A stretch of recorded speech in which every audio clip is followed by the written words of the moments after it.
शहर से कुछ फासले पर एक खामोश और पुरसुकून बस्ती में तीन डाकू रहते थे। उनकी चालाकी ये थी कि वो आम लोगों की तरह नजर आते थे। सादा लिबास, नर्म लहजा और बज़ाहिर नेक सीरत इंसान।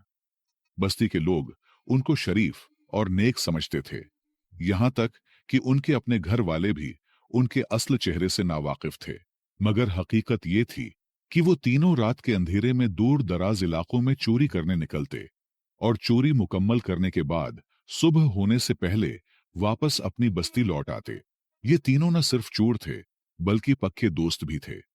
उनकी दोस्ती ऐसी थी कि दुख सुख में एक दूसरे का हाथ कभी नहीं छोड़ते थे। कोई मुश्किल आती तो तीनों मिलकर उसका सामना करते। वो एक दूसरे पर भरोसा करते और हर हाल में एक दूसरे के साथ खड़े रहते। उनके दरमियान ऐसी हम आहंगी थी कि जैसे दिल के तीन टुकड़े जो कभी अलग न हों। एक दिन तीनों दोस्तों ने आपस में बैठकर एक नया मंसूबा बनाया। उन्होंने सुना था कि एक दूर दराज इलाके में बहुत अमीर लोग बसते हैं, जिनके घरों में सोना, चांदी और कीमती चीजें भरी हुई हैं। उनके दिल में लालच जाग उठा। उन्होंने सोचा कि अगर वहां एक भी बड़ा डाका डाला जाए तो एक ही रात में किस्मत बदल सकती है। न फिर छोटी छोटी चोरियां करनी पड़ेंगी, न हर रात का खतरा मोल लेना पड़ेगा। तीनों ने खूब सोच विचार की, मंसूबा बनाया और आखिरकार इस खतरनाक मगर लालच से भरे काम पर आमादा हो गए। अगली सुबह वो अपने घर वालों को यही कहकर निकले कि काम की तलाश में जा रहे हैं और रवाना हो गए उस अमीर शहर की तरफ। ये सफर आसान न था। शहर बहुत दूर और एक दिन का तका देने वाला सफर था, मगर उन्होंने हिम्मत नहीं हारी। जब वो शहर पहुंचे तो उनके चेहरों पर कोई तकन न थी, बल्कि ऐसी मासूमियत और सच्चाई झलक रही थी कि देखने वाला उन पर फौरन भरोसा कर लेता। तीनों दोस्तों ने शहर पहुंचकर एक सराय में क़ियाम किया। वहां बैठकर सादा सा खाना खाया, मगर उनके दिलो दिमाग में तो सिर्फ एक ही ख्याल गर्दिश कर रहा था, आज की रात का वो डाका जो उनकी किस्मत बदल सकता था। खाने के बाद वो खामोशी से बैठे रात के अंधेरे का इंतजार करने लगे। वक्त गुजरता रहा, सूरज गुरूब हुआ और आसमान पर तारीकी छा गई। जब रात गहरी हो गई और सन्नाटा छा गया, तो वो तीनों आहिस्ता से उठे और अपने बनाए गए मंसूबे के मुताबिक एक मखसूस घर की तरफ रवाना हुए। उन्होंने पहले ही दिन के वक्त उसे दूर से देखा था। यह एक पुराना मगर अमीराना घर लगता था। उन्होंने खामोशी से उसका इहाता किया, चारों तरफ का जायजा लिया और गौर से सुना कि अंदर कितने लोग हैं। थोड़े इंतजार और जांच पड़ताल के बाद अंदाजा हुआ कि घर में ज्यादा अफराद नहीं हैं और यही वक्त मुनासिब है डाका डालने के लिए। वो आहिस्तगी से दरवाजा खोलकर अंदर दाखिल हो गए। हर कदम पर उनकी नजरें हरकत कर रही थीं। दिल धड़क रहा था, मगर वो पुरएतिमाद थे। वो पैसे, ज़ीवरात और कीमती सामान तलाश करने लगे। कई कमरों की तलाशी के बाद एक कमरे में उन्हें एक बूढ़ी औरत नजर आई, जो गहरी नींद सो रही थी। वो काफी उम्र रसीदा लग रही थी और बिल्कुल बेखबर थी कि क्या होने वाला है। चोरों ने आहिस्तगी से बाकी कमरों की तलाशी जारी रखी। आखिरकार एक कमरे में उनकी आंखें चमक उठीं। एक बड़े संदूक में से उन्हें कीमती सामान और अशरफियों से भरा हुआ थैला मिला। सामान नया और कीमती नजर आ रहा था। तीनों की आंखों में खुशी और लालच की चमक उभर आई, जैसे उनकी मेहनत रंग ला चुकी हो। लेकिन उनके साथ क्या होने वाला है, वो इनसे बेखबर अपने डाके में मसरूफ थे। लिहाजा तीनों चोरों ने कोई वक्त जाये किए बगैर रात के अंधेरे में सारा कीमती सामान चुपके चुपके घर से बाहर निकाला। वो बहुत मुहतात थे ताकि किसी को खबर ना हो। उन्होंने सब अशरफियां, जीवरात और कीमती चीजें अपने साथ लाए हुए घोड़ों पर बांध दी और अंधेरे में ही शहर को छोड़कर वापस अपनी बस्ती की तरफ रवाना हो गए। मगर अब एक नई मुश्किल उनके सामने आ खड़ी हुई। उनके पास इतना ज्यादा सामान और पैसा था कि उसे छिपाना मुश्किल हो रहा था। अगर वो यूं ही बस्ती में दाखिल होते तो हर कोई यही सवाल करता कि सिर्फ एक दिन में इतनी दौलत कहां से आ गई। उनकी चोरी का राज खुलने का खतरा बढ़ गया था और अब उन्हें समझ नहीं आ रहा था कि इस सारी दौलत को कहां और कैसे छुपाएं। तीनों चोरों ने बस्ती में दाखिल होने से पहले एक संसान और वीरान खंडर देखा जो बरसों से खाली पड़ा था।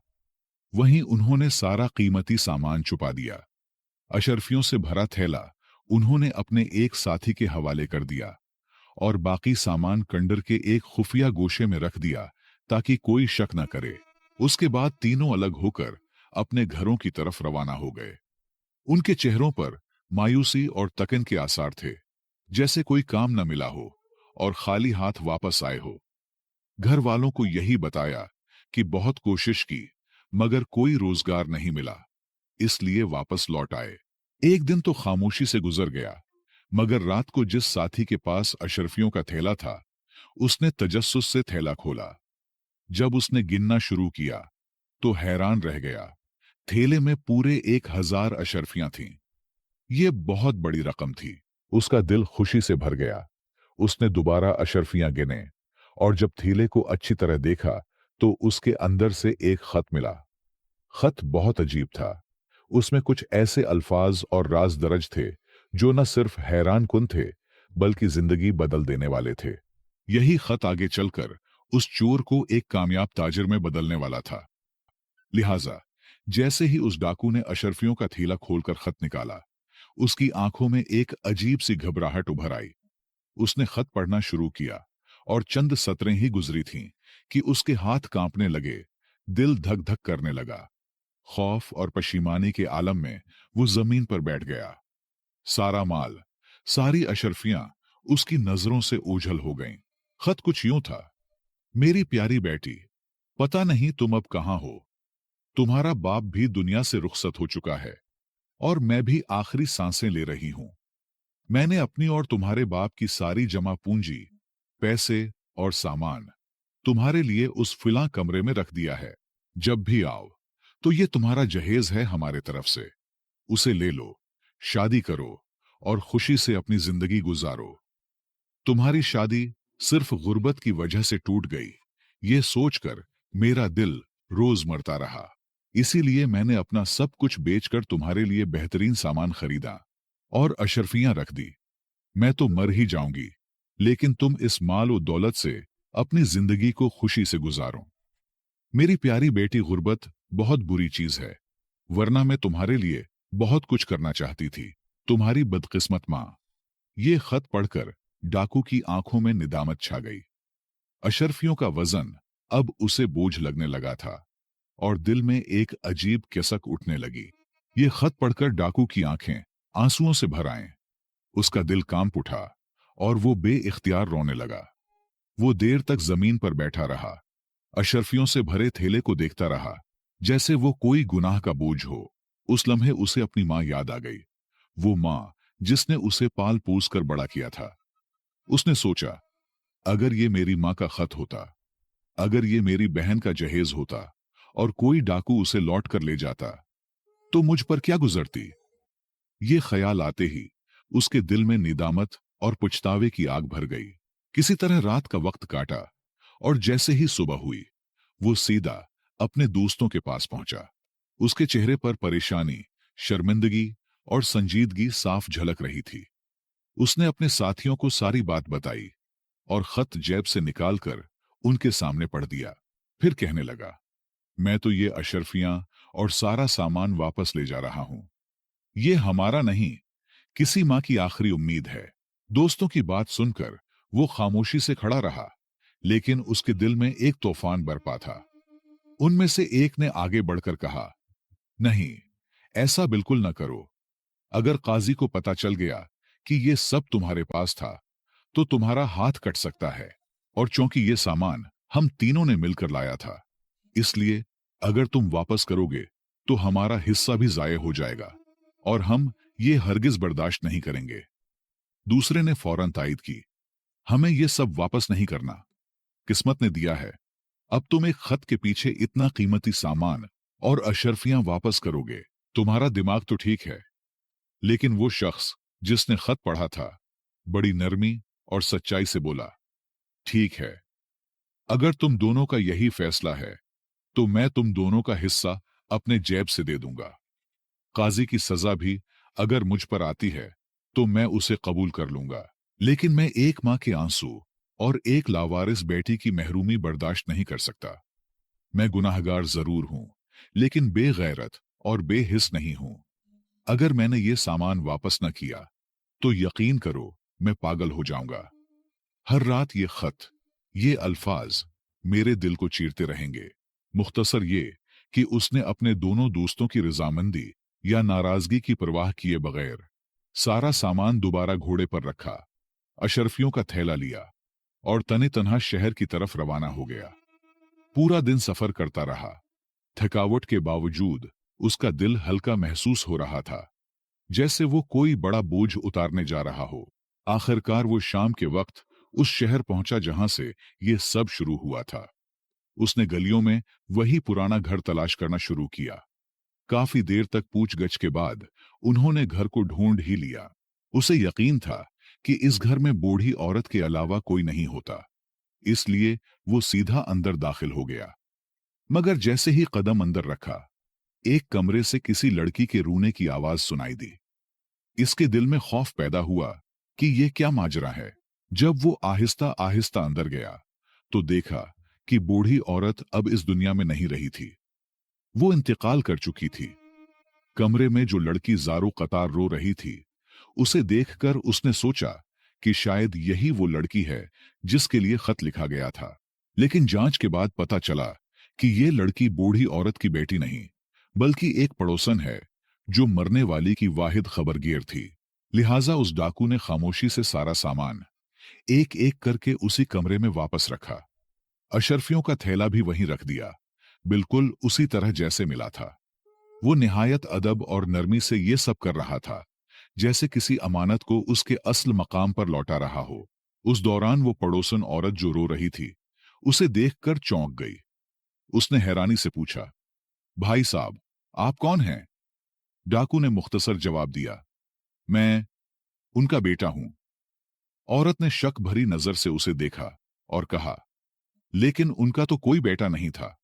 उसी औरत की बातें सुनकर डाकू खामोश रहा, कुछ न बोला। उसे सच्चाई जताने की जरूरत न थी। वो जानता था कि वो बेटा नहीं था, लेकिन अगर वो सच बोलता तो उसे काजी का सामना करना पड़ता था। मुख्तसर ये कि उसने खुद मोहल्ले के चंद लोगों को जमा किया, बूढ़ी औरत का जनाजा करवाया, कफन दफन का बंदोबस्त किया और फिर इसी खामोश घर में रुक गया, उस बेटी के इंतजार में जिसके लिए ये सब कुछ रखा गया था। ये सच था कि वो एक डाकू था, लेकिन उसका दिल, उसकी फितरत और उसके अंदर दौड़ता खून किसी शरीफ खानदान की तरबियत की निशानी था। क्योंकि सिर्फ जाहिरी शक्ल और सूरत से नहीं, इंसान का असल मकाम उसके अमल से तय होता है।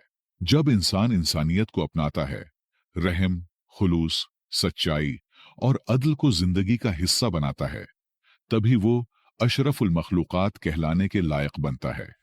वरना अगर वो बुराई पर डटा रहे, जुल्म और खुदगर्जी में गिरा रहे, तो वो जानवरों से भी बदतर हो जाता है।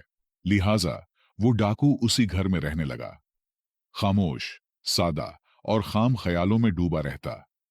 उसे अब सिर्फ उस लड़की का इंतजार था जिसके लिए ये सब सामान और अमानत थी।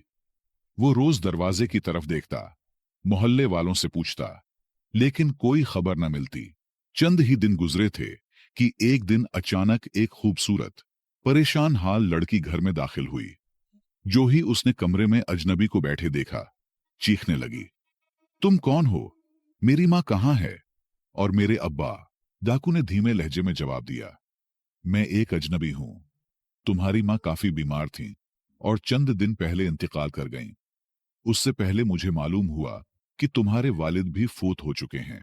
यह सुनकर लड़की जैसे टूट गई। उसके आंसू रुकने का नाम ही नहीं ले रही थी।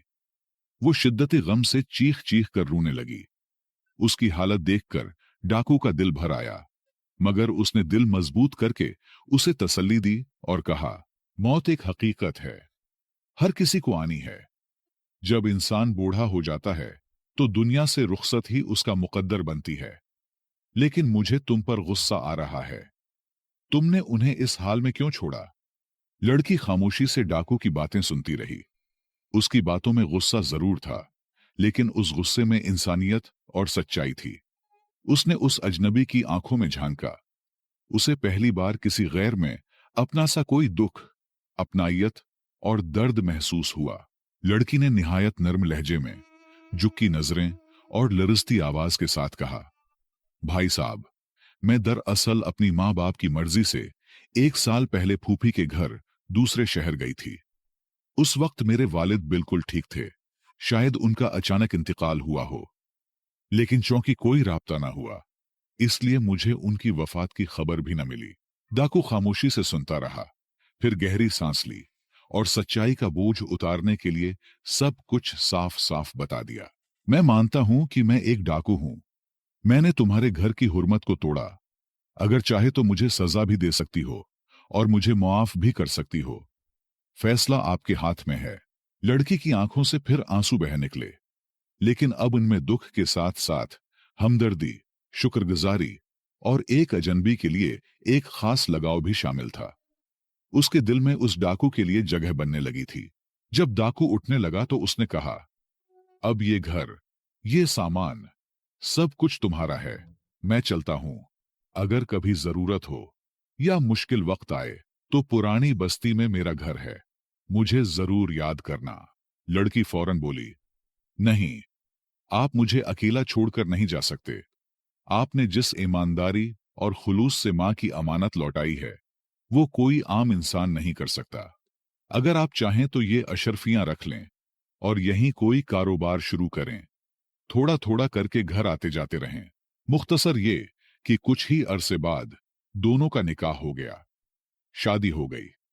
अब वो डाकू नहीं रहा था, अब वो एक ईमानदार ताजिर था। कुछ वक्त बाद पुरानी बस्ती से उसके दोनों पुराने दोस्त भी उनके घर आए। उन्होंने भी उसकी बदली हुई जिंदगी देखी, उसकी इज्जत, सुकून और मोहब्बत देखी, तो उनके दिल भी पिघल गए। वो भी बदलने का फैसला कर बैठे और हलाल कारोबार में उसके साथ शामिल हो गए। और यूं एक डाकू एक अमीर और कामयाब ताजिर बना, और अपनी ईमानदारी की वजह से उसने वो कुछ पा लिया जो कोई सख्त मेहनत से भी पा नहीं सकता। तो दोस्तों, इस कहानी में हमारे लिए एक बहुत बड़ा सबक छिपा है। पहला और सबसे अहम सबक यह है कि इंसान को हर हाल में इंसानियत को मुकद्दम रखना चाहिए। अगर कहीं ऐसा लगे कि हमारा फायदा किसी और की तकलीफ या मजबूरी पर हो रहा है, तो वहां रुक जाना ही असल गैरत और इंसानियत की पहचान है। दूसरा सबक यह है कि ईमानदारी और दूसरों की मदद का सिला अल्लाह ताला कई गुना बढ़ा कर देता है। जैसे उस डाकू को न सिर्फ वो माल मिला, बल्कि नेक बीवी, अपना घर और इज्जत भरी जिंदगी भी नसीब हुई। साथ ही गुनाह भरी जिंदगी से भी छुटकारा मिला। तीसरा और सबसे बड़ा सबक यह है कि अल्लाह के खौफ और इंसानियत के नाते अगर हम किसी के लिए दवा बने और सच्ची तौबा करके गुनाह छोड़ दें, तो अल्लाह दुनिया वो आखिरत दोनों में हमारी इज्जत बढ़ाता है। इसलिए हमें भी चाहिए कि बुराई का रास्ता छोड़ें। अल्लाह जरूर खैर का रास्ता खोलेगा। मुझे उम्मीद है कि आपने इस कहानी से बहुत कुछ सीखा होगा।